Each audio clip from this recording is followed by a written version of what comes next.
ഈ വെളിച്ചവും അള്ളാഹു നൽകുന്ന ശോഭയും കെട്ടുപോകാതെ ജീവിതത്തിൽ ഉടനീളം കൊണ്ടു നടക്കണം. അതിന് അള്ളാഹുവിനോട് നമ്മൾ ചോദിക്കുകയാണ്, റബ്ബേ ഇതൊരു മാറ്റത്തിന്റെ സമയമാക്കി തരണം തമ്പുരാനെ. ആമീൻ യാ റബ്ബൽ. ദീനിന് ഒരുപാട് അധ്വാനിക്കണം.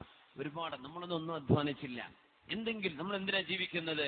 കുട്ടികളെ കെട്ടിക്കാൻ. എന്തിനാ ജീവിക്കുന്നത്? വീടുണ്ടാക്കാൻ. എന്തിനാ ജീവിക്കുന്നത്? ബിസിനസ് ഒക്കെ ഒന്ന് ഡെവലപ്പായി, എന്നിട്ടോ പിന്നെ ലാഭം ഉണ്ടായി, എന്നിട്ടോ എൻ്റെ അടുത്ത് കുറച്ച് പൈസ ഉണ്ടായി, എന്നിട്ടോ ആ പൈസ ബാങ്കിൽ ഉണ്ട് എന്നങ്ങനെ ആലോചിക്കുമ്പോൾ സമാധാനം. ഇത്രയുള്ളൂ ആകെ ജീവിതത്തിന്റെ ലക്ഷ്യം. സുബ്ഹാനല്ലാഹ്. അങ്ങനെയല്ല വേണ്ടത്. നമ്മുടെ കൂടെയുള്ള ആളുകൾക്ക് എന്തെങ്കിലും ചെയ്തു കൊടുക്കുക, നമ്മുടെ സമൂഹത്തിൽ നല്ല മാറ്റങ്ങൾ ഉണ്ടാക്കുക, സമൂഹത്തെ നന്മയിലേക്ക് ക്ഷണിക്കുക, നല്ല മനുഷ്യബന്ധങ്ങൾ ഉണ്ടാക്കുന്നത്, നല്ല സ്നേഹബന്ധങ്ങൾ, നല്ല സംസ്കാരം, നല്ല ആചാരം, നല്ല വിശ്വാസം, ഇത് കൊണ്ടുവരാൻ എന്റെ ഒരു കോൺട്രിബ്യൂഷൻ ഉണ്ടാവണം.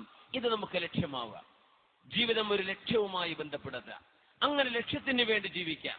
മഹാനായ ഖലീഫയായിരുന്ന അമവി ഖലീഫയായിരുന്ന ഉമർ ഇബ്നു അബ്ദുൽ അസീസ് റളിയല്ലാഹു അൻഹു പറയാ, ഇന്നലീ നഫ്സൻ സവാഖ, എന്റെ ശരീരം കൊതിക്കുന്ന ശരീരമാണ്. എങ്ങനെ കൊതിക്കുക? നന്മ ചെയ്യാൻ കൊതിക്കുന്ന ശരീരമാണ്. അവർ പറയാ, അവർ ഖലീഫയായി മാറി. ഉമർ ഇബ്നുൽ ഖത്താബ് റളിയല്ലാഹു അൻഹുവിന്റെ പേരക്കുട്ടിയാണ്. പേരക്കുട്ടി എന്നൊക്കെ പറഞ്ഞാൽ രണ്ടാം ഉമർ എന്നറിയപ്പെടുക ഉമർ സാനി. അതായത് മുമ്പൊരു കഥ നിങ്ങൾ കേട്ടിട്ടുണ്ടാവും. ഉമർ റളിയല്ലാഹു അൻഹുവിന്റെ കാലത്ത് ഒരു ഉമ്മ ഒരു മോളോട്, മോളെ എണീറ്റ് പാലിൽ വെള്ളം ചേർക്കണേ എന്ന് പറഞ്ഞ കഥ ഓർമ്മല്ല? സമദാനി സാഹിബൊക്കെ നല്ല മനോഹരമായിട്ട് അത് പറഞ്ഞിരുന്നു അല്ലേ? മോളെ എഴുന്നേൽക്കും, മോളെ പാലിൽ വെള്ളം ചേർക്കും മോളെ എന്ന് ഉമ്മ രാവിലെ എഴുന്നേറ്റ് കുട്ടിയോട് പറയാൻ. അപ്പൊ കുട്ടി എന്ത് പറഞ്ഞു? ഉമ്മ, ഉമർ തങ്ങൾ പറഞ്ഞിട്ടില്ലേ പാലിൽ വെള്ളം ചേർക്കാൻ പാടില്ല എന്ന്?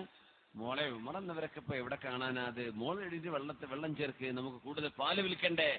അപ്പൊ മോൾ എന്ത് പറഞ്ഞു? ഉമ്മ, ഉമർ തങ്ങൾ കണ്ടില്ലെങ്കിലും ഉമറിന്റെ റബ്ബും നമ്മുടെ റബ്ബുമായ അള്ളാഹു ഇത് കാണൂലേ ഉമ്മ? ഇത് കേട്ടു ഫാറൂഖ് റളിയല്ലാഹു അൻഹു. വീടിന് അടയാളം വെച്ച് പോയി. മക്കളെ വിളിച്ചു കൊണ്ടുവന്ന, മക്കളെ, ലൗ കാന ലി അബീകും ഇലൻ നിസാഇ ഹറക, വാപ്പാക്ക് കല്യാണം കഴിക്കേണ്ട പ്രായമൊക്കെ ആണെങ്കിൽ വാപ്പ ഈ കുട്ടിയെ കല്യാണം കഴിച്ചേനെ. മക്കളെ, നിങ്ങളിൽ ആർക്കെങ്കിലും ഈ മോളെ കല്യാണം കഴിക്കണോ? അള്ളാഹുവിനെ പേടിക്കുന്നൊരു മോളുണ്ട്. അങ്ങനെ മഹാനവറുകളുടെ ഒരു മോൻ, ആഷിം എന്നവരാണോ എന്നറിയില്ല, അബ്ദുല്ലാഹിബ്നു ഉമർ തങ്ങൾ പറഞ്ഞു, എനിക്ക് ഭാര്യയുണ്ട്, എനിക്ക് വേണ്ട. ഒരു മോൻ പറഞ്ഞു, ഞാൻ കല്യാണം കഴിച്ചോളാം. അങ്ങനെ ആ മോനെ കൊണ്ടുപോയി കാണിച്ചു കൊടുത്തു. മോനെ, ഇതാണ് വീട്, അവിടെ ഒരു മോളുണ്ട്, എന്ത് അന്വേഷിക്ക്. നോക്കുമ്പോ അവള് കല്യാണം കഴിച്ചിട്ടില്ല. ആ മോളെ കല്യാണം കഴിച്ചു കൊണ്ടുവന്നു. ആ മോൾക്ക് ഉമർ തങ്ങളുടെ മകൻ കല്യാണം കഴിച്ചു.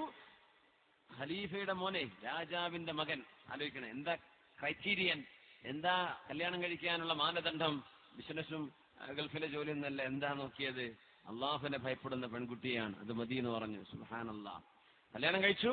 അവർക്കൊരു മകള് ജനിച്ചു. ആ മോളിൽ ജനിച്ച മോനാണ് മഹാനായ ഉമർ ഇബ്നു അബ്ദുൽ അസീസ് റളിയല്ലാഹു തആല. അങ്ങനത്തെ മഹാനാണ്, വലിയ പ്രഗത്ഭനാണ്. മരിക്കുന്ന സമയത്ത് ഖബറിലേക്ക് വെച്ചപ്പോഴാണ് ഒരു കടലാസിന്റെ കഷ്ണം പോലെ ഒരു തോൽ കഷ്ണം കിട്ടിയത്. ഖബറിലേക്ക് പാറി വന്നത്, ആരും കൊണ്ടുപോയിട്ടതല്ല. ഖബറിനുള്ളിൽ കണ്ടു. നോക്കുമ്പോ ഹാദാ ഇത്ഖുക മിനൻ നാർ, ഉമർ ഇബ്നു അബ്ദുൽ അസീസ്, നിങ്ങൾക്ക് നരകമില്ല എന്നറിയിക്കുന്ന അറിയിപ്പാണിത് എന്ന് അള്ളാഹുവിന്റെ ഭാഗത്ത് നിന്ന് കിട്ടിയ ഒരു അത്ഭുതം ഉണ്ടായിട്ടുണ്ട്. ആ കടലാസിന്റെ കൂടെയാ മഹാനവറുകളെ മറവ് ചെയ്തിട്ടുള്ളത് ഉമർ ഇബ്നു അബ്ദുൽ അസീസ് റളിയല്ലാഹു അൻഹു. മഹാനവറുകൾ എന്ന് പറയാ, എന്റെ ശരീരം ഒരുപാട് ആഗ്രഹിക്കുന്ന ശരീരമാണ്. സാഖത്ത് നഫ്സി, എന്റെ ശരീരത്തിന്റെ ആദ്യത്തെ ആഗ്രഹം അന്നുണ്ടായത് ചെറുപ്പക്കാരനായിരുന്ന സമയത്ത്, അന്നതസവ്വജ ഫാത്തിമ ബിൻത് അബ്ദുൽ മലിക്, രാജാവ് അബ്ദുൽ മലിക് ബിൻ മർവാനിന്റെ മകൾ ഫാത്തിമയെ കല്യാണം കഴിക്കണം എന്നെനിക്കൊരു ആഗ്രഹം തോന്നി. ചെറുപ്പക്കാരൊക്കെ ആകുമ്പോ കല്യാണപ്രായമൊക്കെ ആയി തുടങ്ങുമ്പോൾ ചെറിയൊരു കുറച്ച് റിസ്ക് ഒക്കെ എടുത്തിട്ട് അഡ്വഞ്ചറൊക്കെ ചെയ്തിട്ടൊക്കെ ഓടിച്ചും ചടിച്ചിട്ടൊക്കെ കല്യാണം കഴിക്കുക എന്നൊക്കെ പറഞ്ഞ ആ ഒരു ത്രില്ല് വരുന്ന പ്രായം ഉണ്ടാവും. ആരെന്ത് പറഞ്ഞാലും തലയിൽ കയറാത്തൊരു പ്രായമാണത്. അള്ളാഹു നമ്മുടെ മക്കൾക്കൊക്കെ നല്ല ബുദ്ധി കൊടുക്കട്ടെ. മഹാനായ ഉമർ ഇബ്നു അബ്ദുൽ അസീസ് ഞങ്ങൾ പറയുമ്പോ മദീനയിൽ നടക്കുന്നൊരു ചെറുപ്പക്കാരനാണ്. രാജാവിന്റെ മകൾ അബ്ദുൽ മലിക് ബിൻ മർവാനിന്റെ മകൾ ഫാത്തിമ, അവരെ കല്യാണം കഴിക്കണമെന്ന് ഞാൻ മോഹിച്ചു. തസവ്വജ്തുഹാ, ഞാൻ അവരെ കല്യാണം കഴിച്ചു. പിന്നെ എനിക്ക് ആഗ്രഹം തോന്നി, അന്നകൂന വാലിയൻ അലാ മദീനത്തി റസൂലില്ലാഹ്, അല്ലാഹുവിന്റെ റസൂൽ കിടക്കുന്ന മദീനയുടെ ഗവർണറാകണമെന്ന് ആഗ്രഹം തോന്നി. മദീനയുടെ ഗവർണറായി ഞാൻ, മഹാനവറുകൾ പറയാം. പിന്നെ എനിക്ക് തോന്നി മുസ്ലിമീങ്ങളുടെ ഖലീഫയാവണം. പിന്നെ എന്റെ ശരീരം ആഗ്രഹിച്ചത് എനിക്ക് ഖിലാഫത്ത് വേണം, മുസ്ലിമീങ്ങളുടെ ഖലീഫയായി നല്ല ഒരു ഭരണം കാഴ്ചവെച്ചു കൊടുക്കണം. മുസ്ലിമീൻ, ഞാൻ ഇന്ന് മുസ്ലിമീങ്ങളുടെ ഖലീഫയാണ്. എന്റെ ശരീരം ഇപ്പോ അതിലും വലിയൊരു നന്മയാണ് ആഗ്രഹിക്കുന്നത്. ചോദിച്ചു, ഇനി എന്താ വേണ്ടത്? അല്ലാഹുവിന്റെ സ്വർഗം കിട്ടണം എന്നാണ് എന്റെ ആഗ്രഹം. ആ സ്വർഗത്തിന് വേണ്ടിയാണ് ഞാൻ ഇന്ന് പണിയെടുത്തുകൊണ്ടിരിക്കുന്നത്. എന്റെ അടുത്ത ലക്ഷ്യം സ്വർഗമാണ്. സുബ്ഹാനല്ലാഹ്. ഇങ്ങനെ ജീവിതത്തിൽ ഒരു നന്മ, ഒരു ലക്ഷ്യം നമ്മൾ കാണുന്നുണ്ടോ എന്നതാണ് വിഷയം. ആ ലക്ഷ്യത്തിന് വേണ്ടി ജീവിക്കുന്നു, അതിലേക്ക് ആഗ്രഹം വെക്കുന്നു, അധ്വാനിക്കുന്നു, എന്തെന്നില്ലാത്ത അധ്വാനം. ഈ ദീനിന് നമ്മുടെ മുൻഗാമികൾ ചെയ്ത അധ്വാനങ്ങൾ അവർ ചെയ്തില്ലായിരുന്നുവെങ്കിൽ നമുക്ക് ഇസ്ലാമുണ്ടോ നമ്മുടെ കയ്യിൽ? ഈ ദീൻ നമ്മുടെ കയ്യിലേക്ക് എത്തുമോ അവരുടെ അധ്വാനമില്ലെങ്കിൽ? തുസ്തർ എന്ന് പറഞ്ഞ ഗ്രാമം ഇറാനിലാണ്. തുസ്തർ പഴയ ഇറാനിൽ, ഖുറാസാനിന്റെ ഭാഗമായ ഖുറാസാനിന്റെ താഴ്ഭാഗം. ഖുറാസാൻ എന്ന് അഫ്ഗാനിസ്ഥാന്റെ ഭാഗമാണ്. മഹാനായ ഇമാമുന ഗസാലി തങ്ങളൊക്കെ അഫ്ഗാനിയാണെന്ന് പറയേണ്ടി വരും. ഇപ്പോ അഫ്ഗാനിസ്ഥാൻ എന്നാണ് ഇമാമുന ഗസാലി റഹ്മത്തുള്ളാഹി അലൈഹി. ഇമാം തുർമുദി തങ്ങൾ അഫ്ഗാനിയാണ്. അപ്പോ എന്താ സംഗതി? ഫാനാണോ?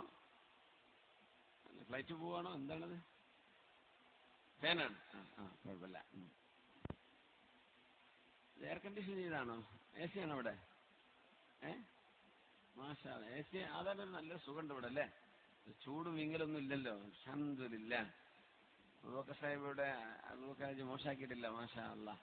അപ്പോ അൽഹംദുലില്ലാ കാര്യമായ റാഹത്തിലിരിക്കാൻ പറ്റുന്നുണ്ടല്ലോ. അൽഹംദുലില്ലാ, ബാറക്കല്ലാഹ്. ഉഷാറിലതൊക്കെ വാടാനെ കുറിച്ച് ഉണ്ടെന്ന് ഞാൻ ഇപ്പോൾ അറിയണത്. അൽഹംദുലില്ലാ, അൽഹംദുലില്ലാ. പിന്നെ തുസ്തർ എന്ന് പറഞ്ഞ പട്ടണം കീഴടക്കാൻ വേണ്ടി പോവാണ്. സമയം നിങ്ങൾക്ക് ബോറടിക്കുന്നുണ്ടോ? നേരം വൈകിയോ? ഒന്ന് സ്വലാത്തുലിരിക്കല്ലേ, ഒരു രസകരമായ സംഭവം. ഒന്ന് സ്വലാത്തുലിരിക്കുക. സ്വല്ലു അലൻ നബി മുഹമ്മദിൻ വആലി. അല്ലാഹുമ്മ സ്വല്ലി അലാ സയ്യിദിനാ മുഹമ്മദിൻ വഅലാ ആലി സയ്യിദിനാ മുഹമ്മദിൻ വബാരിക് വസല്ലിം അലൈഹി. ഒന്നുകൂടെ. അല്ലാഹുമ്മ സ്വല്ലി അലാ സയ്യിദിനാ മുഹമ്മദിൻ വഅലാ ആലി സയ്യിദിനാ മുഹമ്മദിൻ വബാരിക് വസല്ലിം അലൈഹി. ഇരുന്നോളൂ. ജസാക്കുമുല്ലാഹ് ഖൈർ, ജസാക്കുമുല്ലാഹ് ഖൈർ. തുസ്തർ പട്ടണം കീഴടക്കാൻ പോകുന്നത് സ്വഹാബി അബൂ മൂസൽ അശ്അരി റളിയല്ലാഹു അൻഹു ആണ്. അബൂ മൂസൽ അശ്അരി തങ്ങൾ ആ പട്ടണം കീഴടക്കാൻ വേണ്ടി പോകുമ്പോ മജ്സഅത്ത് ഇബ്നു സൗർ റളിയല്ലാഹു അൻഹുവിനോട് മഹാനായ അബൂ മൂസൽ അശ്അരി എന്ന നബിയുടെ സ്വഹാബി ചോദിച്ചു, മജ്സഅ, നീന്താൻ അറിയുന്ന ഒരാൾ എനിക്ക് കിട്ടണം, എനിക്ക് വേണം. എന്തിന്? ഇറാനിയായ ഒരു ഗൈഡ്, പേർഷ്യക്കാരനായ ഗൈഡ്, നമുക്ക് തുസ്തർ പട്ടണം കീഴടക്കണം, അതിന് ഒരു ഗൈഡിനെ കിട്ടിയിട്ടുണ്ട്. പക്ഷെ ആ ഗൈഡ് പറയുന്നത് ആ പട്ടണത്തിന്റെ ഒരു 8-10 കിലോമീറ്റർ മുമ്പ് ഒരു പുഴയുണ്ട്, ഒരു അണ്ടർഗ്രൗണ്ട് പുഴ, ഫുൽജി എന്നൊക്കെ പറയുന്ന ഒരു അണ്ടർഗ്രൗണ്ട് പുഴയുണ്ട്, ഭൂമിന്റെ ഉള്ളിലൂടെ പോകുന്ന പുഴയാണ്. ആ പുഴയിലൂടെ നീന്തിയിട്ടും നടന്നിട്ടും ഉള്ളിലൂടെ 8-10 കിലോമീറ്റർ താണ്ടിക്കടന്നാൽ അപ്പുറം എത്തുന്നത് നേരെ തുസ്തർ പട്ടണത്തിന്റെ മുമ്പിലേക്കാണ്. അങ്ങനെ നമുക്ക് സൈന്യവുമായി കടക്കാൻ പറ്റിയാൽ ആ പട്ടണം നമുക്ക് കീഴടക്കാൻ കഴിയും. ഇസ്ലാമിക ലോകത്തെ ഏറ്റവും വലിയ കോട്ടയായിരുന്നു തുസ്തറിലെ കോട്ടയുണ്ടായത്. അത് കീഴടക്കാൻ മഹാനായ അബൂ മൂസൽ അശ്അരി റളിയല്ലാഹു അൻഹു എന്ന സഹാബിയാണ് പോകുന്നത്. എന്താ പറഞ്ഞത്? നീന്താൻ അറിയുന്ന ഒരാൾ വേണം. നീന്താൻ അറിയുന്ന ആൾക്കാരൊക്കെ ഒന്ന് കൈപൊക്കിയാട്ടെ. നീന്താൻ അറിയുന്നവര്, മുമ്പ് പഠിച്ചു, ഇനിയിപ്പൊ നീന്താൻ കഴിഞ്ഞോണമെന്നില്ല, എന്നാലും സാരമില്ല, മുമ്പ് നീന്തിയിട്ടുണ്ട്. അൽഹംദുലില്ലാ. പുഴ കൊണ്ട് ഇട്ടാലൊക്കെ അറിയാൻ പറ്റുള്ളൂ. അത് ശരിയാണല്ലേ? അപ്പോ നീന്തൽ പഠിക്കണം, സുന്നത്താണ്. നബി തങ്ങൾ പറഞ്ഞിട്ടുണ്ട് സല്ലല്ലാഹു അലൈഹി വസല്ലം, അല്ലിമു ഔലാദകും അസ്സിബാഹ, നിങ്ങളുടെ മക്കളെ നിങ്ങൾ നീന്താൻ പഠിപ്പിക്കണം. നബി തങ്ങൾ പറഞ്ഞ ഹദീസാണ്. സല്ലല്ലാഹു വൽ ഫുറൂസിയ, ഹോഴ്സ് റൈഡിംഗ്, കുതിരപ്പന്തയം നിങ്ങൾ മക്കളെ പഠിപ്പിക്കണം. തിലാവത്തുൽ ഖുർആൻ, ഖുർആൻ ഓതാനും പഠിപ്പിക്കണം. വമുഹബ്ബത്ത് അഹ്ലി ബൈതി, അല്ലാഹുവിന്റെ റസൂലിന്റെ കുടുംബമായ തങ്ങന്മാർ, സയ്യിദന്മാർ, അവരെയൊക്കെ സ്നേഹിക്കാനും മക്കളെ പഠിപ്പിക്കണം. പരിശുദ്ധ റസൂലുള്ളാഹി സ്വല്ലല്ലാഹു അലൈഹി വസല്ലം നീന്താൻ പഠിപ്പിക്കണമെന്ന. മക്കയിലും മദീനത്തൊന്നും മദീനത്ത് ഒരു കുളം ഉണ്ടായിരുന്നു, ഒറ്റക്കുളം, ചെറിയൊരു കുളം. മക്കയിൽ പുഴയില്ല, കുളമില്ല, കടലില്ല, ഒന്നുമില്ല. പക്ഷെ നബി തങ്ങൾ നീന്താൻ പറഞ്ഞു. നീന്താൻ പഠിക്കണം. സുബ്ഹാനല്ലാഹ്. നമ്മുടെ കേരളത്തിലൊക്കെ ഇനി മുസ്ലിമീങ്ങൾ ഇങ്ങനെ പുഴയും നാടും കടലൊക്കെ ഉള്ളിടത്ത് മുസ്ലിമീങ്ങൾ ഉണ്ടായിരിക്കും. അവർക്കൊക്കെ എല്ലാവർക്കും പഠിക്കാനാണല്ലോ ഇസ്ലാം, മക്കൾക്കാർക്ക് മാത്രമല്ലല്ലോ. അപ്പൊ നമുക്കൊക്കെ അത് വലിയ ഉപകാരമായി. നമ്മുടെ നാട്ടിലൊക്കെ അതിന്റെ സൗകര്യങ്ങളുണ്ട്. അൽഹംദുലില്ലാഹ്. صلوا على النبي محمد وآله. اللهم صل على سيدنا محمد وعلى آل سيدنا محمد وبارك وسلم عليه. اللهم صل على سيدنا محمد وعلى آل سيدنا محمد وبارك وسلم عليه. ഒരുപാട് സ്വലാത്ത് നമ്മുടെ ഹബീബിന്റെ ഹളറത്തിലേക്ക് എത്തും. അള്ളാഹു എത്തിച്ചു കൊടുക്കട്ടെ, അവിടുത്തെ അള്ളാഹു സന്തോഷിപ്പിക്കട്ടെ.